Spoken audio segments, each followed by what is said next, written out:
I am the chef and owner of upcoming restaurant Acamaya in the bywater of New Orleans. Acamaya is going to feel like Mexico City. It will be rooted in the Gulf, especially with all the seafood.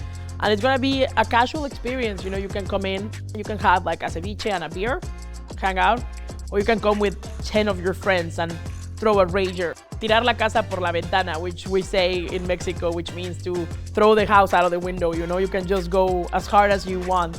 It's gonna be great. Like, I love it. The people that are gonna work with me is my core team. They're my ride or dies. I love prunes. Let's start with the fact that any dried fruit is great. Why? Because it's preserved. There's also a tremendous presence of dried fruit in Mexican cuisine. What is a prune? Okay, bam. Stone fruit. What goes with stone fruit? How does that fit within Mexican cuisine? And then the furthest viewpoint is, how does that fit within my own personal cuisine?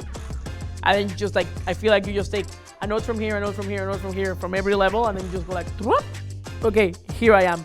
So this is what I'm gonna do.